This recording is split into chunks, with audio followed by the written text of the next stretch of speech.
Back to my channel. आज हम बात करने वाले हैं लॉन्ग टर्म स्टॉक के बारे में। यदि आप अपना पैसा शेयर मार्केट में लगाना चाहते हैं और लॉन्ग टर्म के हिसाब से अपना पैसा शेयर मार्केट में लगाना चाहते हैं तो ये कंपनी एक अच्छी कंपनी साबित हो सकती है। इस कंपनी का नाम है टाइटन कंपनी। हर कोई जानता है ये कंपनी बेसिकली वॉच में है और ये कंपनी ना केवल अपने शेयर होल्डर्स को लॉन्ग टर्म में एक अच्छा खासा रिटर्न निकाल के दे रही है, साथ ही साथ हर साल ये कंपनी अपने शेयर होल्डर्स को डिविडेंड भी दे रही है। पिछले साल ही इस कंपनी ने अपने शेयर होल्डर्स को 11 रुपए का डिविडेंड दिया। तो चलिए देखते हैं और जानते हैं इस कंपनी के अभी तक के दिए हुए रिटर्न्स को, फंडामेंटल्स को, शेयर होल्डिंग पैटर्न को। ये वीडियो सिर्फ और सिर्फ एजुकेशनल पर्पज है, ना हम खरीदने की सलाह देते हो ना ही बेचने की। यदि आप नए हैं तो हमारे चैनल को सब्सक्राइब कीजिए और बेल आइकन दबाना बिल्कुल मत भूलिए। आज बात टाइटन कंपनी लिमिटेड के बारे में। आज के दिन यानी कि 8 मई 2025 को इस कंपनी का शेयर प्राइस है थोड़ा महंगा है 3345 रुपीज़ और आज इस कंपनी ने अपने शेयर होल्डर्स को मामूली सा रिटर्न निकाल के दिया 0.18% का। तो चलिए देखते हैं इस कंपनी के अभी तक के रिटर्न्स को।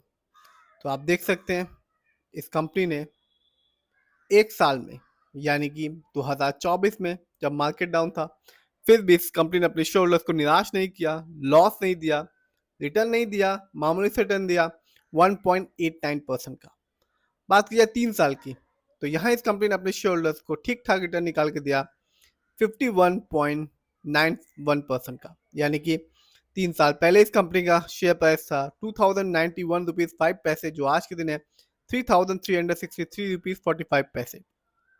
बात की जाए 5 साल की यानी कि लॉन्ग टर्म की तो यहाँ इस कंपनी ने अपने शेयर होल्डर्स को माला माल किया।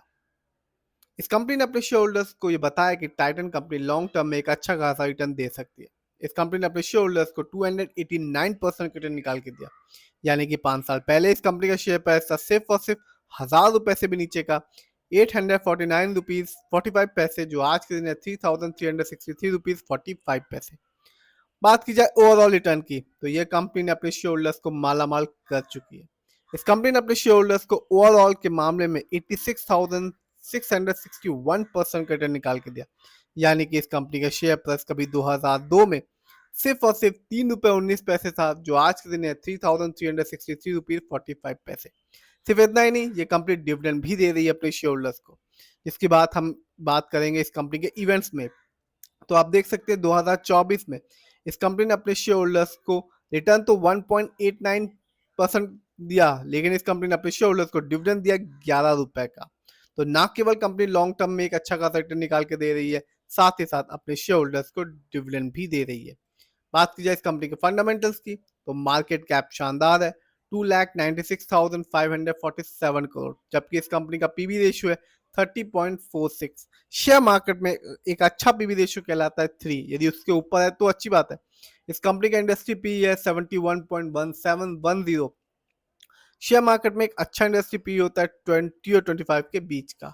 डेप्ट टू इक्विटी की बात करें यानी कि लोन कर्ज की तो वो है 2.22% कह सकते हैं, और आप देख भी सकते हैं थोड़ा बहुत लोन कर्ज है इस कंपनी में।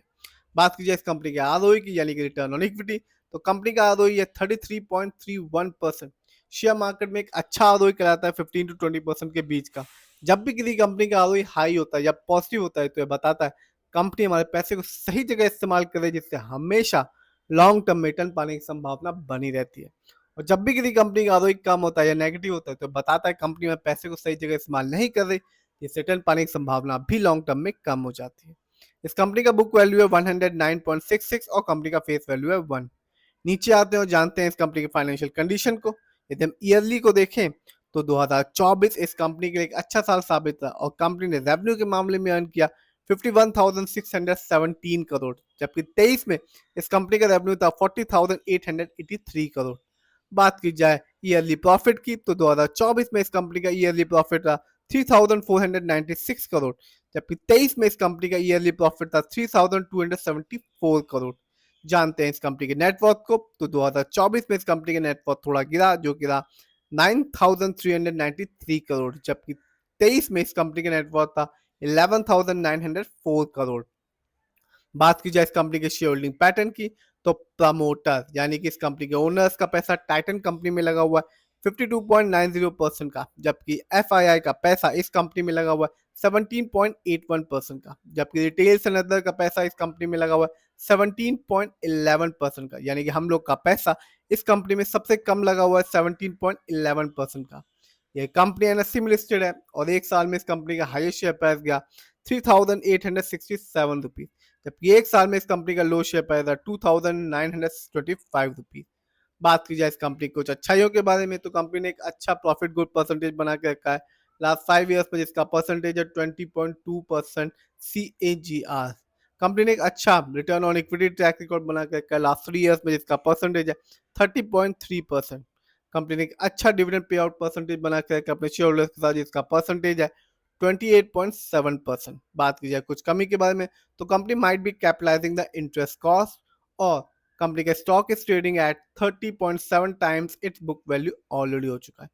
तो लॉन्ग टर्म के हिसाब से यदि हम देखें तो प्रमोटर होल्डिंग अच्छी है, फाइनेंशियल भी अच्छा है इस कंपनी का, फंडामेंटल्स में मार्केट कैप स्ट्रॉन्ग है, आरओई अच्छा खासा है, थोड़ा बहुत लोन कर्ज है, पीबी रेशियो भी अच्छा है। इस समय इस कंपनी का शेयर प्राइस थोड़ा महंगा है 3,363 रुपीज 45 पैसे, लेकिन हम 5 साल को देखेंगे तो 289% रिटर्न निकाल के दिया, 3 साल में 51% रिटर्न निकाल के दिया, और एक साल में यानी कि 2024 में जब मार्केट डाउन था, रिटर्न तो इस कंपनी ने बहुत मामूली दिया, लेकिन इस कंपनी ने 11 रुपए का डिविडेंड निकाल के दिया। तो ना केवल कंपनी अपने शेयर होल्डर्स को लॉन्ग टर्म में रिटर्न दे रही है, साथ ही साथ डिविडेंड भी दे रही है।